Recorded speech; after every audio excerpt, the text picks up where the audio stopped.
Movie start होती है और हम देखते हैं राजू को। राजू ने अपने बीए कंप्लीट कर लिया होता है। अब वो अपने सपनों को पूरा करने के लिए मुंबई जाने की तय करता है। यहाँ पर वो रास्ते पर निकलता है पर उसे कोई साधन नहीं मिल रहा होता है क्योंकि उसके पास पैसे नहीं होते हैं। रास्ते में एक सेठ की गाड़ी जा रही होती है और वो उसी के सामने बेहोशी का नाटक करके लेट जाता है। सेठ को दया आ जाती है और वो उसे अपनी गाड़ी में जगह दे देते हैं। सेठ अपनी बीवी से कहते हैं कि ये कोई बेचारा है, हमें इसकी मदद करनी चाहिए। राजू तुरंत उठकर बैठ जाता है और कहता है, मुझे तो मुंबई जाना था, इसलिए मैंने आपकी गाड़ी के सामने बेहोशी का नाटक किया। यहाँ पर सेठ को गुस्सा आ जाता है और वो उसे तुरंत अपनी गाड़ी से उतार देते हैं। वो कहते हैं, तुम जैसे लोग बिल्कुल भी दया के काबिल नहीं हैं, और वो अपनी गाड़ी लेकर वहां से चले जाते हैं। राजू खड़ा देखता रह जाता है। फिर वो अपने जूते को उठाता है और कहता है, चल बेटा मुंबई की तरफ। यहाँ पर मूवी का बहुत ही आइकॉनिक सॉन्ग प्ले होता है। हम देखते हैं राजू किसी तरह से गाते हुए नाचते हुए पहुंच जाता है मुंबई। यहाँ पर वो लोगों की भीड़ देखता है जहाँ पर कोई भी उससे बात नहीं कर रहा होता है। पास ही में खड़े एक भिखारी के पास जाता है और उसे कहता है, ये कैसी जगह है जहाँ पर कोई एक दूसरे से बात नहीं करता। भिखारी कहता है, यहाँ पर ऐसा ही होता है। वो कहता है, मुझे तो नौकरी चाहिए थी, इसीलिए मैं गांव से शहर आया हूँ। भिखारी उससे कहता है, तुम्हारे पास डिग्री है? राजू कहता है, हाँ है। भिखारी कहता है, तुम मेहनत कर लेते हो, काम में जी तो नहीं चुराते? राजू कहता है, मैं बहुत ही कड़ी मेहनत करता हूँ।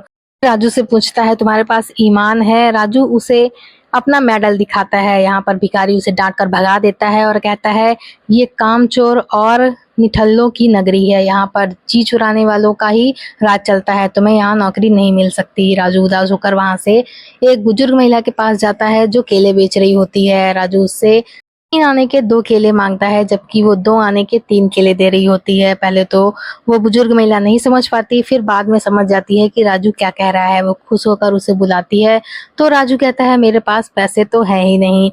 बुजुर्ग महिला उसे केले दे देती है और कहती है, हम समझेंगे हमारे बेटे ने खा लिया। राजू वहां से केले लेकर जाता है और एक बच्चे के पास बैठकर केले खाने लगता है। वो केला का छिलका सड़क पर ही फेंक देता है जिसमें फिसल कर इस मूवी की हीरोइन यानी कि विद्या गिर जाती है। यहाँ पर सभी लोग उसे देखकर हंसने लगते हैं। वो फिर से भिखारी के पास जाता है और पूछता है, यहाँ पर कोई दुकान है जहाँ पर कुछ भी खरीदा या बेचा जा सकता है? वो भिखारी उसे बता देता है कि दुकान पास में ही है। वहाँ राजू पहुंचता है जहाँ विद्या पहले से ही होती है। यहाँ पर वो अपने कंगन बेच रही होती है क्योंकि उसके घर में खाने पीने के लिए पैसे नहीं होते हैं। वहाँ राजू पहुंचता है और दुकानदार से अपना ईमान बेचने की बात करता है। उसकी बात सुनकर सभी लोग चौंक जाते हैं। तब वो अपने जेब से अपना मेडल निकालता है जो उसे ईमानदारी के लिए मिला हुआ था। यहाँ पर सभी लोग देखते हैं कि किस तरह से बेरोजगारी की वजह से राजू अपना मेडल बेच रहा होता है। दुकानदार उससे कहता है, तुम इसे गिरवी भी रख सकते हो। राजू उसे गिरवी ही रख देता है और दुकानदार उसे 40 रुपए देता है जिसे लेकर वो खुशी खुशी बाहर आ जाता है। यहाँ पर सभी लड़के आपस में ताश खेल रहे होते हैं जिसमें सभी पैसे लगाते हैं। वो राजू को भी अपने पास बिठा लेते हैं और इसी बीच एक चोर उसकी जेब से पैसे चुरा लेता है। राजू और भी पैसे लगा रहा होता है। जब जेब में हाथ डालता है तो उसकी जेब में पैसे नहीं होते। यहाँ पर वो उन लोगों को भला बुरा कहने लगता है जिससे वो सभी गुस्सा होकर राजू को पीटने लगते हैं। राजू दुखी हो जाता है कि ये किस तरह की नगरी है और यहाँ पर किस तरह के लोग रहते हैं। वो थक हार कर एक फुटपाथ पर बैठने जाता है जहाँ पर पहले से ही काफी सारे लोगों ने कब्जा करके रखा होता है। यहाँ पर राजू को देखकर एक आदमी उससे पगड़ी मांगता है। कहता है, ये ऐसा फुटपाथ है जहाँ पर सभी लोग खुशी खुशी रहते हैं और यहाँ पर रहने के लिए तरसते हैं। यहाँ पर एक सेठ रहता है जिसके घर में जब खाना पकता है तो खुशबू से सबका पेट भर जाता है। अगर यहाँ रहना है तो तुझे पगड़ी देनी ही होगी। राजू के पास पैसे नहीं होते और वो मना कर देता है जिससे सभी लोग गुस्से में उसे पीटने लगते हैं। तभी यहाँ पर वो बुजुर्ग महिला आती है जो उसे रास्ते में मिली थी, जिसने उसे केले दिए हुए थे खाने के लिए। यहाँ पर बुजुर्ग महिला कहती है, बेटा तुम यहाँ चाहो तो रह सकते हो, मैं तुम्हें अपने बेटे की तरह ही रखूंगी और इनमें से अब कोई भी तुमसे लड़ाई नहीं करेगा। यहाँ पर वो सब लोग भी राजू को खुशी खुशी अपने साथ रखने के लिए तैयार हो जाते हैं उस बुजुर्ग महिला के कहने पर यहाँ पर सभी लोग अपना हाल चाल बता रहे होते हैं और राजू से भी पूछते हैं कि तुम भी अपनी कुछ कहानी सुनाओ, हमें बड़ी खुशी होगी तुम्हारी कहानी जानकर। यहाँ पर हम मूवी में एक और सॉन्ग देखते हैं जिसमें राजू ढपली बजा रहा होता है। इस सब के शोर से सेठ की नींद खराब हो जाती है और वो पुलिस वालों को बुला लेता है, जिससे वहाँ पर भगदड़ मच जाती है और राजू को भी वहाँ से भागना पड़ता है। सुबह होती है, हम देखते हैं राजू समुद्र के किनारे एक नाव के नीचे सो रहा होता है, जिसे इंस्पेक्टर देख लेता है और राजू को पकड़ने लगता है। वो कहता है, यहाँ पर तुम्हें सोने की क्या जरूरत थी, तुम कोई चोर उचक्के तो नहीं हो। राजू कहता है, मैं कोई चोर उचक्का नहीं हूँ, मैं अपनी बीवी के झगड़े की वजह से परेशान होकर रात में यहाँ सोने आया था। पुलिस वाला उसे जाने को कह देता है। यहाँ पर राजू टहलने लगता है। वहीं पर विद्या होती है जो बच्चों के साथ रेत से घर बना रही होती है। राजू का पैर उसके बनाए हुए रेत के घर में लग जाता है। विद्या नाराज हो जाती है और राजू को उल्टा सीधा कहने लगती है और कह देती है कि तुम जैसे इंसान को तो डूबकर मर जाना चाहिए। राजू यहाँ पर जाता है और समुद्र में छलांग लगा देता है। विद्या ये देखकर डर जाती है और जाकर उसे बचाने के लिए समुद्र में वो भी कूद जाती है, उसे बचाकर किनारे ले आती है। यहाँ पर वो राजू से गुस्सा होकर कहने लगती है कि तुम खुदकुशी करने जा रहे हो, मैं ये बात जाकर पुलिस वाले को बता दूंगी, इसका सारा इल्जाम तुम मेरे ऊपर ही डालने वाले थे। राजू कहता है, आपने ही तो कहा था समुद्र में कूदने के लिए, इसलिए मैं कूद गया था। यहाँ पर विद्या जाती है, पुलिस वाले से राजू की शिकायत करने लगती है। तो पुलिस वाले को एक तरफ लेकर जाता है और उससे कहता है, ये वही मेरी बीवी है जिसने मुझे रात में घर से निकाल दिया था। यहाँ पर पुलिस वाला उन दोनों को साथ जाने के लिए कहता है। विद्या वहां से जाती है, जिसके पीछे पीछे राजू भी चल देता है। वो विद्या के पीछे पीछे उसके घर तक पहुंच जाता है। विद्या अपने पीछे आने से मना कर रही होती है, तभी उसके पिताजी उसे आवाज दे देते हैं। यहाँ पर विद्या के पीछे पीछे राजू उसके घर के अंदर चला जाता है। यहाँ पर विद्या के पिताजी से राजू कहने लगता है कि आपकी बेटी समुद्र में कूद गई थी, इसे बचाने के लिए मैं भी कूदा और मैं इसे बचाकर आपके पास ले आया हूँ। विद्या के पिताजी के कहने पर विद्या राजू के लिए चाय बनाती है, जिसे राजू पीने लगता है। तभी उसके पिताजी कहते हैं कि जाओ बेटी, तुम्हारे बच्चे तुम्हारा इंतजार कर रहे हैं। यहाँ पर राजू चौंक जाता है और कहता है, इनके बच्चे भी हैं। तब उसके पिताजी बताते हैं कि बेटी स्कूल चलाती है, यहाँ पर कई सारे बच्चे हैं जिन्हें वो पढ़ाती है। तब हम देखते हैं यहाँ पर एक सॉन्ग मूवी का, जो कि काफी अच्छा है। सभी बच्चे हंसते गाते हुए अपनी पढ़ाई कर रहे होते हैं, जिसे राजू खिड़की से खड़ा हुआ देख रहा होता है। यहाँ पर एक पहेली का वो जवाब दे देता है, जिसमें सभी बच्चे खुश हो जाते हैं और वो उन सब बच्चों की छुट्टी कर देता है। यहाँ पर विद्या गुस्सा हो जाती है कि तुम जिस तरह से खुद आवारा बनकर घूमते हो, उसी तरह से मेरे बच्चों को बिगाड़ने की जरूरत नहीं है। तुम्हारे जैसे लोग ना तो खुद पढ़ लिख सकते हैं और ना ही किसी को पढ़ने लिखने दे सकते हैं। तब राजू बताता है कि मैं कोई अनपढ़ गंवार नहीं हूँ, मैंने बीए कंप्लीट कर रखा है, मेरे पास उसकी डिग्री भी है, मैं इस तरह से जोकर बनकर घूमता रहता हूँ, इसलिए आप भी मेरे पहनावे से धोखा खा गई हैं। यहाँ पर वो अपनी डिग्री निकालकर विद्या को दिखाता है और कहता है, मेरे पास ये डिग्री है, इसे आप चाहें तो देख सकती हैं। विद्या सुनकर चौंक जाती है और कहती है, अगर तुम्हारे पास डिग्री है तो तुम इस तरह से क्यों घूमते रहते हो।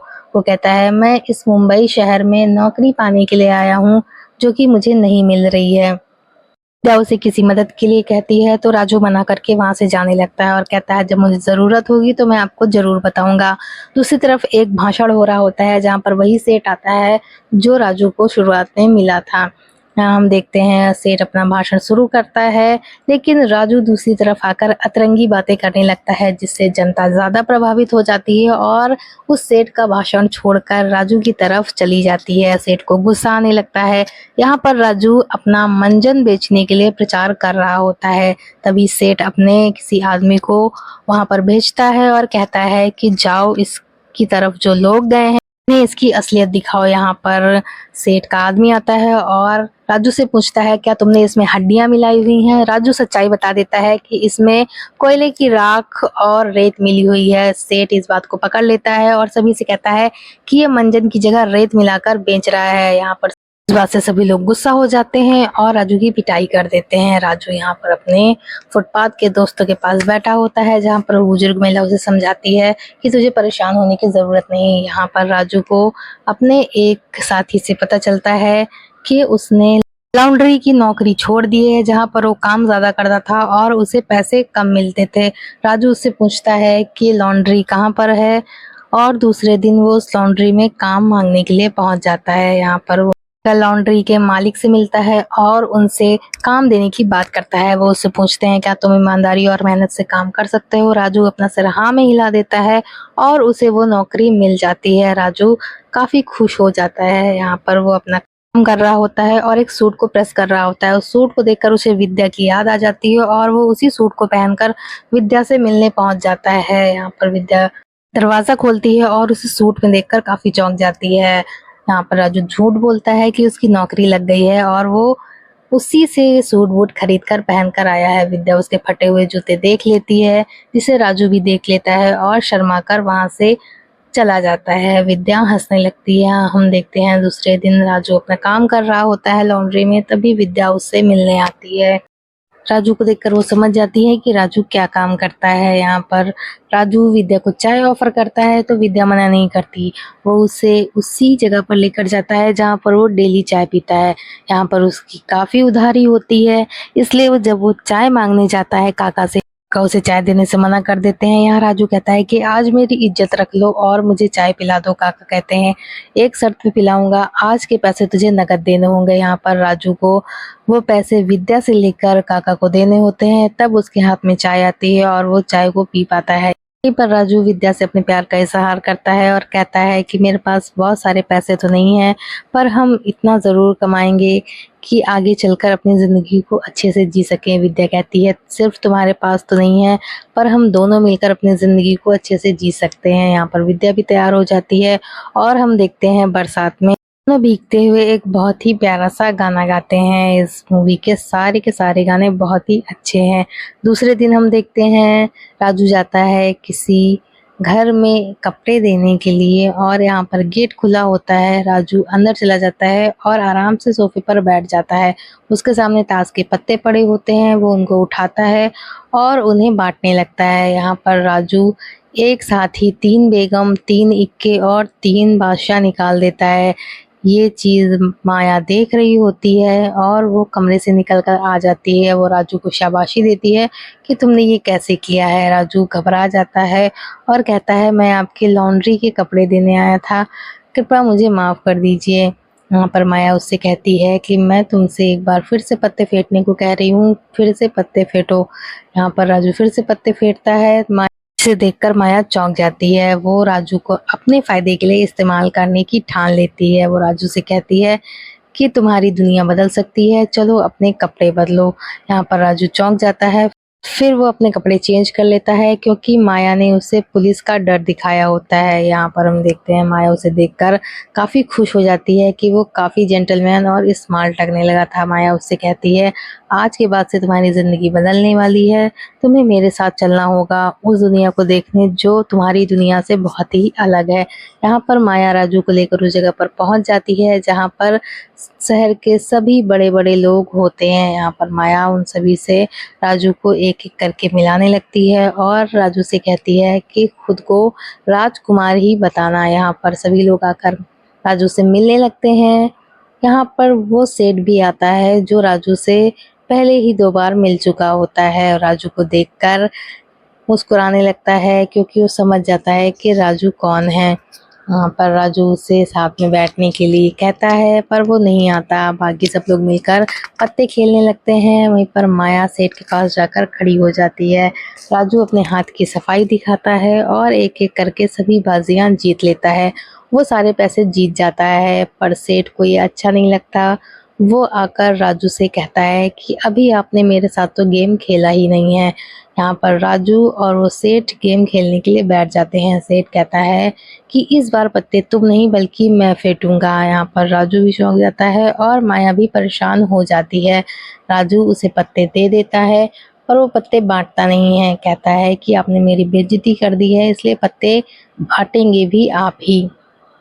सेठ हंसने लगता है और सारे पत्ते बांट देता है। यहाँ पर राजू फिर होशियारी दिखाता है और सेठ को झांसा देने में कामयाब हो जाता है। यहाँ पर राजू बड़ी होशियारी से सेठ के पत्ते शो करवा देता है बगैर अपनी चाल को खत्म करवाए। सभी लोग चौंक जाते हैं कि राजू ने कितनी होशियारी से हारी हुई बाजी को भी अपने नाम कर लिया। यहाँ पर माया घर पहुंचती है और वो सारे पैसों को गिन रही होती है। राजू आता है माया के कपड़े वापस करने, तो वो माया से पूछता है कि ये लगभग कितने पैसे होंगे। माया बताती है होंगे 19 या 20,000 रुपए। तब राजू चौंक जाता है और कहता है ये सारे पैसे मैंने अपनी होशियारी से कमाए हैं। माया इस बात से गुस्सा हो जाती है कि तुम हो क्या और तुम्हारी औकात क्या है, मैं ही तुम्हें उस जगह पर लेकर गई थी और मैं ना होती तो तुम्हें ये पैसे नहीं मिलने वाले थे। राजू इस बात से गुस्सा होने लगता है और कहता है इस पे हम दोनों का बराबर हक होना चाहिए। माया गुस्सा हो जाती है और उसे 10 रुपए बख्शीश देकर वहां से बाहर जाने का रास्ता दिखा देती है। हम देखते हैं राजू दुखी होकर वहां से चला तो जाता है, पर उसके दिल में इस चीज का बहुत ही मलाल होता है कि उसकी होशियारी से कमाए गए पैसे किसी और के पास हैं। सेठ सोनाचंद धर्मानंद राजू के पास आते हैं दूसरे दिन और राजू से कहते हैं तुम्हारे जैसा हीरा इस जगह पर क्या कर रहा है। मैं तो पहले ही समझ गया था कि माया तुम्हें इस्तेमाल कर रही है, तुम्हें उसके साथ नहीं बल्कि हमारे साथ होना चाहिए। अब हम दोनों मिल गए हैं तो फायदे ही फायदे होने वाले हैं। यहाँ पर सेठ राजू को 10,000 रुपए देता है और उससे आगे मिलने की बात कहकर चला जाता है। दूसरे दिन हम देखते हैं दिवाली, जहाँ पर विद्या अपने घर के सामने रंगोली बनाकर बड़ी बेसब्री से राजू का इंतजार कर रही होती है। यहाँ पर वो अपने पिताजी को तैयार होने के लिए कपड़े देती है।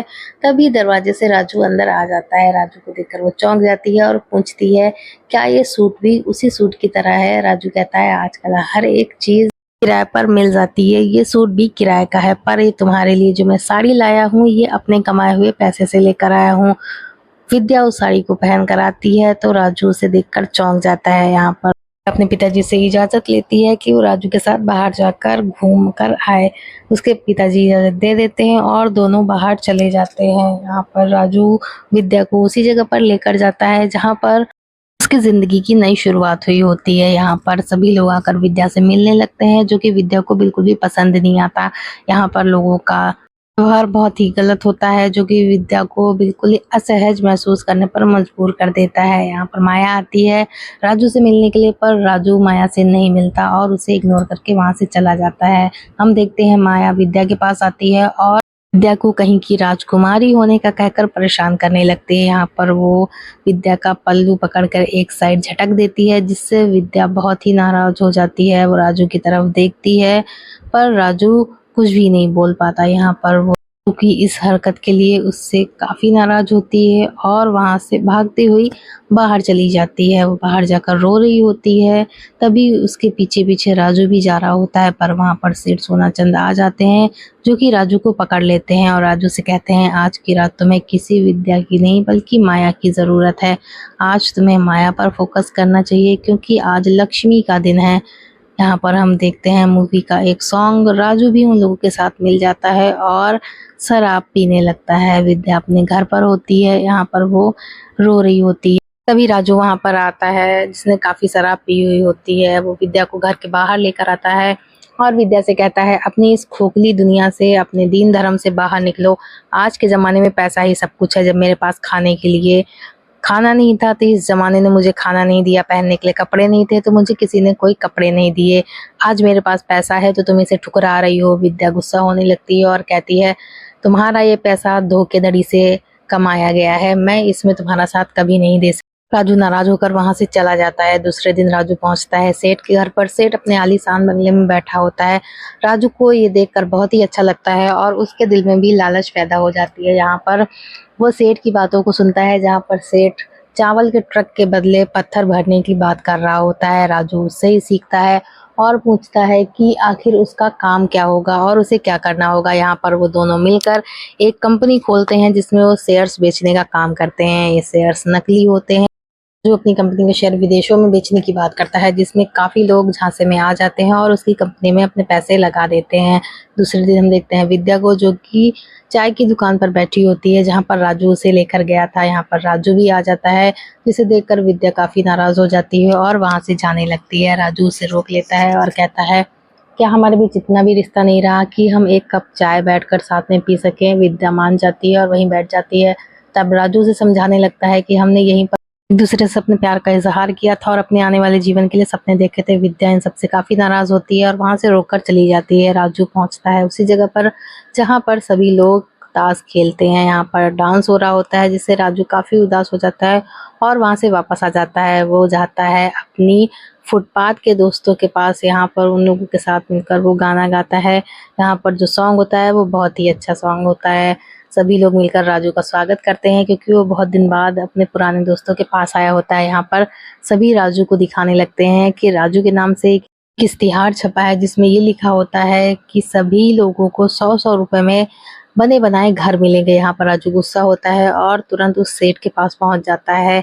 उससे पूछता है कि ये तुमने मेरे नाम पर इश्तिहार क्यों छपवा दिया, मेरा इससे कोई भी लेना देना नहीं है। तब सेठ उससे कहता है पागल मत बनो, लक्ष्मी आ रही है चाहे जहाँ से भी आए, हमें उसका स्वागत करना चाहिए, वो गरीब की हो चाहे अमीर की, हमें इससे मतलब नहीं होना चाहिए।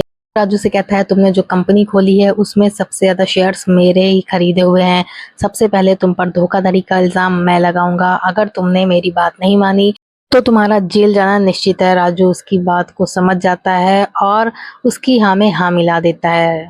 सेठ कहता है तुम्हें इस वक्त विद्या की नहीं बल्कि माया की जरूरत है, तो माया के पीछे ही चलो।